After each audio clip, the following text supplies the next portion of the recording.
बिल्कुल हैं।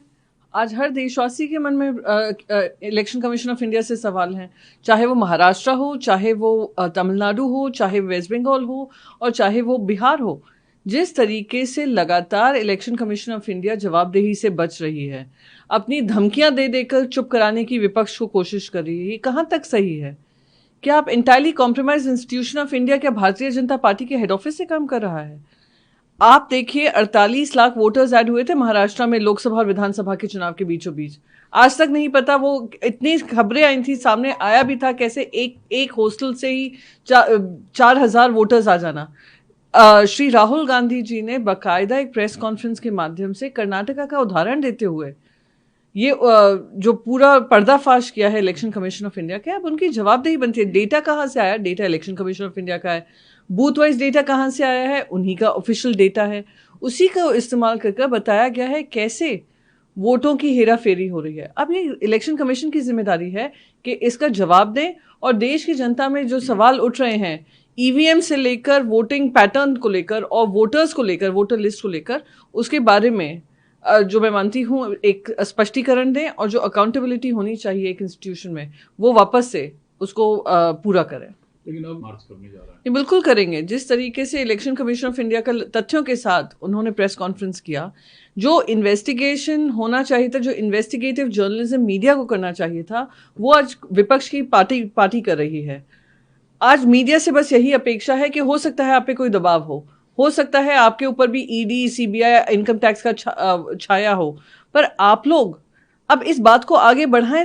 टफ सवाल करें इलेक्शन कमीशन ऑफ इंडिया से। वो कहते हैं इलेक्शन कमीशन ऑफ इंडिया पे हम सवाल उठाते हैं, पहले पूरा का पूरा भारतीय जनता पार्टी उनकी डिफेंस में आ जाता है। इलेक्शन कमीशन ऑफ इंडिया ने एक भी पत्रकार परिषद नहीं की है, सोर्सेज बेस्ड इंफॉर्मेशन लगातार जारी कर रहे हैं। आप स्पष्टीकरण दें, देश की जनता अब आपसे सवाल पूछ रही है कि ये कैसे, किस तरीके की वोटों की हेरा फेरी है जो आप लोगों ने महाराष्ट्र में पीठ पीछे शुरू की, अब बिहार में सरेआम चालू है, और चुनाव में, असेंबली इलेक्शंस में, चाहे वो कर्नाटका हो, चाहे वो वेस्ट बंगाल हो या तमिलनाडु हो, कैसे आप हेरा फेरी करने में कामयाब रहे हैं। नहीं, क्या एफिडेविट मांग रहे हैं? एफिडेविट किस आधार पर मांग रहे हैं? आपके सामने सारा कच्चा चिट्ठा है।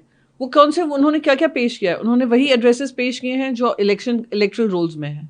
इलेक्ट्रल रोल्स कौन बनाता है? इलेक्शन कमीशन ऑफ इंडिया बनाता है, स्टेट इलेक्शन कमीशन जारी करता है। उसी के आधार पे उन्होंने duplication of voters, bulk voters, wrong addresses, ये सब उजागर किया है। मिसयूज ऑफ फॉर्म 6, ये सब उन्होंने उजागर किया है। और इतने सारे उन्होंने उसको पूरा स्टेप बाय स्टेप बताया है कैसे 5-6 जगह एपिक आईडीज रजिस्टर्ड हैं। तो ये तो totally goes against the spirit of election.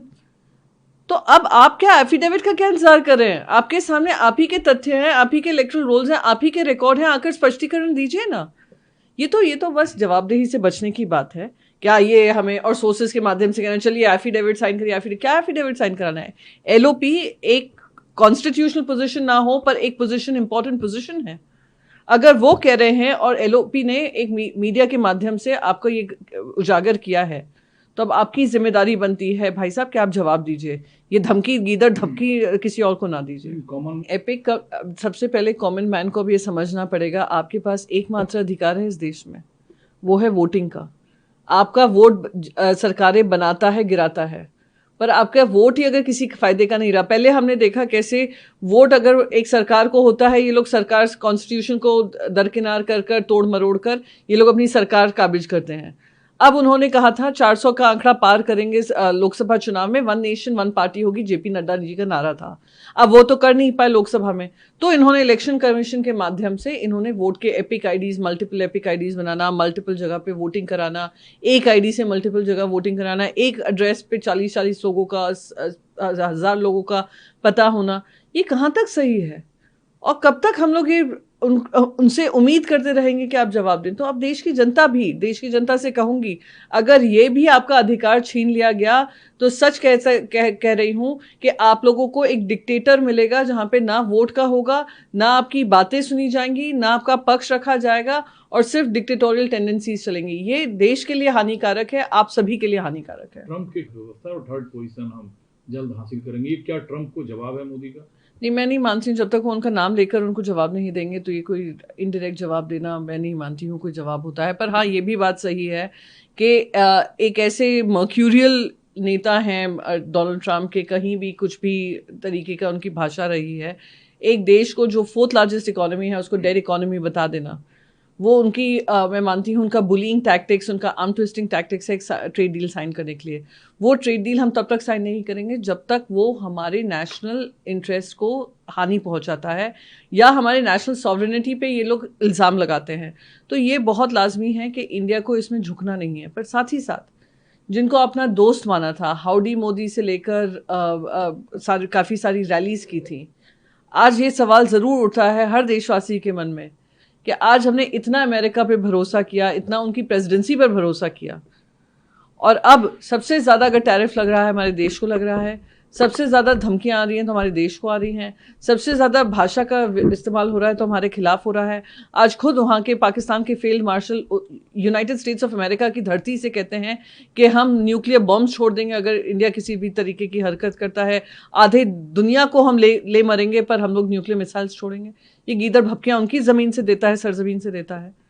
तो अगर जब हमारे अच्छे रिश्ते हैं, इंडिया यूएस के अच्छे स्ट्रॉन्ग स्ट्रेटेजिक रिलेशंस हैं, इकोनॉमिक रिलेशंस हैं, उसको उसमें रोड़ा डालना और इस तरीके की भाषा का इस्तेमाल करना कहाँ तक सही है? लेकिन एक आखिरी सवाल है, आप कह रही हैं कि इनडायरेक्ट जवाब दिया जा रहा है, डायरेक्ट नहीं। राजनाथ सिंह ने कहा आतंकवादी देश आते हैं और धर्म पूछकर लोगों को मारते हैं, लेकिन भारत किसी का धर्म नहीं पूछता है, कर्म देखता है। जो कर्म उन्होंने किया, हमने घुसकर मारा। लेकिन राशिद अल्वी साहब सवाल उठाते हैं कि भाई आप पाकिस्तान के जेट कितने गिराए ये बता रहे हो, ये तो बताओ इंडिया के कितने गिराए। मुझे राशिद अल्वी क्या कहते हैं क्या नहीं कहते हैं, मुझे उसकी जिम्मेदारी मेरी नहीं है। और आप लोग जाकर माइक उनको हाथ में पकड़ाते हैं, उनकी कंट्रोवर्शियल स्टेटमेंट्स लेते हैं और फिर हमसे सवाल पूछते हैं, मैं इसका जवाब दूंगी नहीं। पर मैं राजनाथ सिंह जी से एक बात पूछना चाहती हूँ। राजनाथ सिंह जी, ऑपरेशन सिंदूर के तहत हमारे भी काफ़ी वीर शहीद हुए थे। पहलगाम के आतंकी हमले में बहुत सारे लोग मारे गए थे, हाँ, धर्म पूछकर उनको मारा गया था। हमने ऑपरेशन सिंदूर तो किया जो बाहर की देश पे पाकिस्तान पे किया, तो आज हम इंडिया और पाकिस्तान मैच क्यों खेलने पे आतुर हैं? क्यों ये क्रिकेट मैच हो रहा है जब एक तरफ से वो न्यूक्लियर थ्रेट दे रहा है? मैं राजनाथ सिंह जी से पूछना चाहती हूँ, चलिए ऑपरेशन सिंदूर पाकिस्तान पे किया, देश के अंदर ऑपरेशन सिंदूर कब होगा? वो जो जिन लोगों ने इंटेलिजेंस फेलियर किया और ये आतंकवादी हमला हुआ, उन पे कब अकाउंटेबिलिटी होगी? आपको याद होगा बार बार जो पार्लियामेंट में ऑपरेशन सिंदूर पर चर्चा हुई, बार बार 2008 मुंबई ब्लास्ट की बात कही थी। उस समय पे वहाँ के मुख्यमंत्री ने इस्तीफा दिया था, देश के गृह मंत्री ने इस्तीफा दिया था। यहाँ के गृह मंत्री तो जवाब भी नहीं देते हैं, वो नेहरू जी का याद करते हैं। अरे 11 साल से आपको ये जिम्मेदारी दी हुई है भारतीय जनता पार्टी को देश ने। 370 हटने के बाद इन्हीं ने छाती ठोक ठोक कर कहा था जान दे देंगे पीओके के लिए, तो अचानक से सीज फायर क्यों कर देते हैं? ये सवाल मेरे भी मन में थे, पर मैं फिर भी ऑल पार्टी डेलीगेशन में गई थी क्योंकि हमें देश का हित पहले रखना था। पर राजनाथ सिंह जी बताएं देश की जनता को कि ऑपरेशन सिंदूर से पहले पहलगाम के आतंकवादी हमले में जो इंटेलिजेंस फेलियर हुआ, किस पे कार्रवाई की गई?